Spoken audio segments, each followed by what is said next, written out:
Hello friends, lilipid ako sa Kuya. Salud! Friends, nandito na ako sa anak ko. I-off mo natin ha.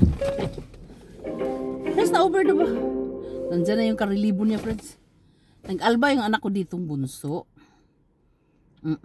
Nag-sideline siya ba friends. Ang sipag-sipag niya friends, grabe. Manang-mana talaga sa nanay.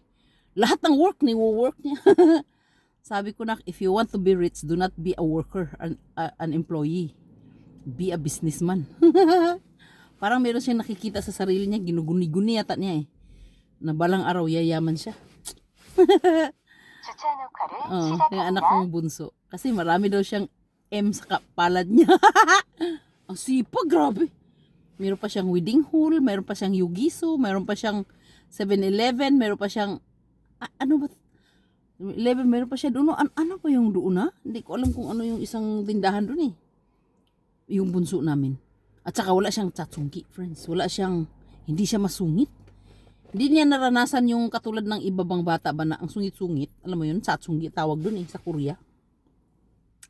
Itong bunso ko, wala siyang tsatsungki. Wala. Kasi ano siya,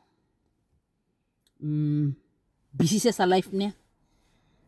Marami siyang kaibigan, dinadala niya sa bahay. Yung sila natutulog sa taas. Si Uma naman, bising-bisig, kalilinis ng bahay, kuskus balungot, no? Pag may bisita talaga, friends, grabe. Kakaiba. Extraordinaryong linis. Anong tawag na doon? General cleaning.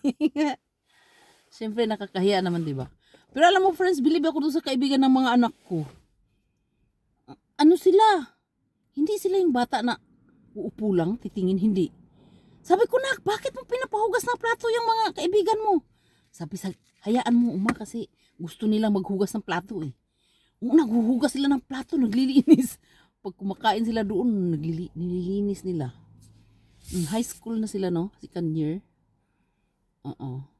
Sabi ko, mag-aral ka ng college kasi kailangan mag-college ka na kasi para ano. Sabi ko sa kanya. Iiwan ko kung ano. Kasi yung dalawa kong anak nag-college na eh. Nag-aral na ng college yung dalawa. Panganay sa pangalawa. Yung pangatlo parang he loves money. Money. Kahit baby pa yan friends talaga. Galit na galit ako. Magtrabaho kayo! Magtrabaho kayo. Huwag kayong hingi sa nanay nyo ng pera. Sabi ko. Sabi ng bunso ko, Uma, paano kami magtrabaho? Baby pa kami eh. Bilisan niyang lumaki! Sabi ko. Siguro natatak niya sa utak niya ba? Kasi magastos nga siya eh. Diyos kong bata talaga na yun. Alam mo ba friends, maarte pa siya sa akin. Ang dami niya mga binibiling mga pagwapo sa mukha. Mga damit, sapatos, bag, mga ganun. Binilhan niya pa ako ng bag. Ito oh. Hindi naman siguro ito mamahalin pero, di ba?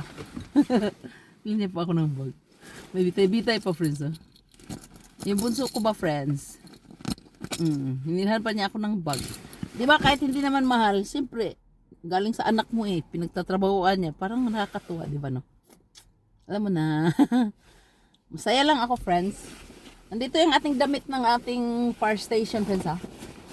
Pag winter na to, friends, kasi yung dating nakalagay dito is, ano yun, pang spring. Pang autumn, ganun. Wala pa lang South Korea dito, no? Ito lang, oh. Kakatuwa to, friends, no? Parang damit ng pulis.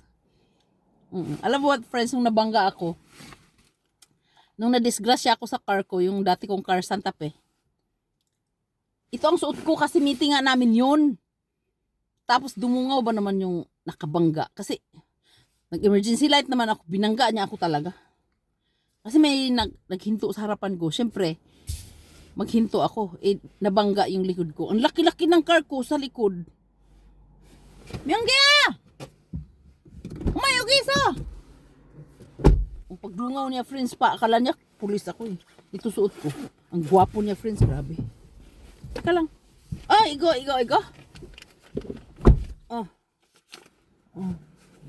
Igo. Manon hindi? 안써 이거? 어떻게 써 그러면? Wala, 명기 kunde. Mengi ko sana. Dahil friends, nandito na yung anak ko. Larga na kami. Arasa. Bye-bye! Ayaw niya na video, friends. Lili ba daw sa kuya? Salot. Stay like and more. Personal. Love you too. Bye-bye.